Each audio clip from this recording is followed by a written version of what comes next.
जय हिंद मेरे प्यारे छात्रों। आज आप लोग को साइंस के मोस्ट वीवीआई 50 ऑब्जेक्टिव क्वेश्चन लेकर आए।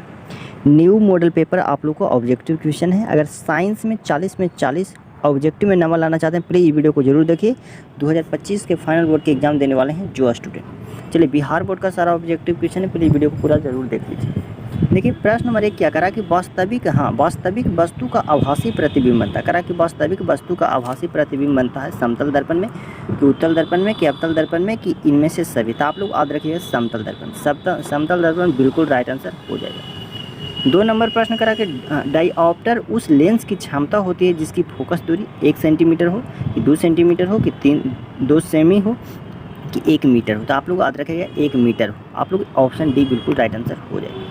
3 नंबर प्रश्न करा किसी लेंस के बाहरी की ओर उभरे 2 गोलीय पृष्ठ हो तो इसे कहते हैं अवतल दर्पण, समोत्तल दर्पण कि उत्तल लेंस कि समोत्तल अवतल लेंस। तो आप लोग याद रखिएगा उभरा हुआ रहे तो वो हो जाएगा उत्तल दर्पण। 4 नंबर प्रश्न करा कौन सा रंग कौन सा रंग जिसका खतरे के सिग्नल में उपयोग किया जाता है। नीला रंग है कि बैगनी कि लाल कि पीला। आप लोग कमेंट करके 4 नंबर का जरूर बताएं। सारा क्वेश्चन MVVI ऑब्जेक्टिव क्वेश्चन 4 से 5 मिनट का पूरा वीडियो प्लीज़ देख लीजिए। ज़्यादा से ज़्यादा नंबर लाना चाहते हैं तो करा कि प्रकाश के किस रंग के लिए तरंग दैर्घ्य सबसे अधिक होती है। बैगनी कि हरा कि लाल कि पीला। तो आप लोग को हो जाएगा लाल रंग। चलिए 6 नंबर प्रश्न क्या करा। 6 नंबर प्रश्न करा कि निकट दृष्टि दोष दूर करने के लिए किस लेंस का व्यवहार किया जाता है। अगर किसी व्यक्ति का निकट दृष्टि दोष हो जाता है तो वह अवतल दर्पण का उपयोग किया जाता है। अगर दूर हो जाए तो उत्तल का उपयोग करेगा।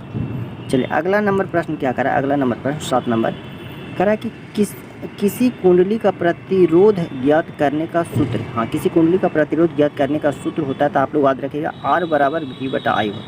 आप लोग बिल्कुल जरूर याद रखिएगा। 8 नंबर प्रश्न करा कि धातुओं में धारा वाहक होती है। प्रोटॉन कि मुक्त इलेक्ट्रॉन कि कोर इलेक्ट्रॉन कि इनमें से कोई नहीं। तो आप लोग याद रखिएगा मुक्त इलेक्ट्रॉन होता है जो धारा वाहक के काम करता है। 9 नंबर प्रश्न करा कि परिपथ में विद्युत धारा की माप किससे की जाती है। अगर परिपथ में विद्युत धारा की मापना है तो किससे मापी जाती है। तो आप लोग याद रखिएगा एमीटर से। एमीटर बिल्कुल राइट आंसर हो जाएगा। चैनल पर नए तो जरूर सब्सक्राइब कर लीजिए और वीडियो पूरा जरूर देखिए। करा कि विद्युत फ्यूज विद्युत धारा के किस प्रभाव पर कार्य करती है। ऊष्मीय पर कि चुंबकीय के रासायनिक इनमें से कोई नहीं। तो आप लोग याद रखिएगा ऊष्मीय प्रभाव पर। चलिए 11 नंबर प्रश्न करा कि बैटरी से किस प्रकार की धारा प्राप्त होती है। बैटरी है तो किससे। तो आप लोग याद रखिएगा दृष्टि धारा बिल्कुल राइट आंसर हो जाएगा। चलिए अगला नंबर प्रश्न करा 12 नंबर करा निम्नलिखित में कौन सा जैव मात्रा ऊर्जा स्रोत का उदाहरण नहीं है। लकड़ी, गोबर गैस, नाभिकीय ऊर्जा, कोयला। तो आप लोग याद रखिएगा नाभिकीय ऊर्जा है जो जैव मात्रा ऊर्जा स्रोत का उदाहरण नहीं है। 13 नंबर प्रश्न करा कि इनमें कौन नवीकरणीय ऊर्जा है। नवीकरणीय आप लोग कमेंट करके बताइए। 13 नंबर प्रश्न पेट्रोल होगा कि कोयला होगा कि सौर ऊर्जा होगा कि प्राकृतिक गैस होगा। 14 नंबर प्रश्न करा कि निम्न कौन अवकारक है। H2 कि CO कि O2 कि H2S। तो आप लोग को बिल्कुल करेक्ट आंसर जो हो जाएगा H2 हो जाएगा। 15 नंबर प्रश्न करा निम्नलिखित में pH का कौन सा क्षारक विलयन का मान देता है। क्षारक। तो आप लोग याद रखिएगा देखिए 0 से स्टार्ट होता है, बीच में 7 होता है और लास्ट में 14 होता है। अगर 7 से कम रहे तो वह अम्लीय हो जाएगा, 7 से अधिक रहे तो वह क्षारीय हो जाएगा। तो इसमें कह रहा है कि क्षारक विलयन का मान होता है। 13 हो जाएगा ऑप्शन डी बिल्कुल राइट आंसर। 16 नंबर प्रश्न करा कि निम्नलिखित में कौन सही है। आप लोग कमेंट करके बताइए ये ऑप्शन कौन सा सही है। 17 नंबर प्रश्न करा कि लिटमस रंजक बैगनी रंग का होता है जो निकलता है लाइकेन से, लाल पत्ता गोभी से, हल्दी से कि पेटूनिया फूल से। तो आप लोग याद रखिएगा लाइकेन से। सारा क्वेश्चन न्यू मॉडल पेपर का है। करा शुष्क बुझा हुआ चूना पर क्लोरीन गैस की क्रिया से कौन सा पदार्थ बनता है। तो आप लोग याद रखिएगा विरंजक चूर्ण का निर्माण होता है। 19 नंबर प्रश्न करा सोडियम क्लोराइड का pH मान कितना होता था। सोडियम क्लोराइड का जो pH मान होगा वह 14 होगा। कितना होगा 14। देखिएगा सबसे ज़्यादा होगा 14। 20 नंबर प्रश्न करा कि नीला थोथा का रासायनिक सूत्र। आप लोग बिल्कुल करेक्ट आंसर याद रखिएगा CuSO4 = 5H2O होता है। 21 नंबर प्रश्न करा कि जब सोडियम हाइड्रोक्साइड जिंक से अभिक्रिया करता है तो वह कौन सा उत्पादन बनाता है।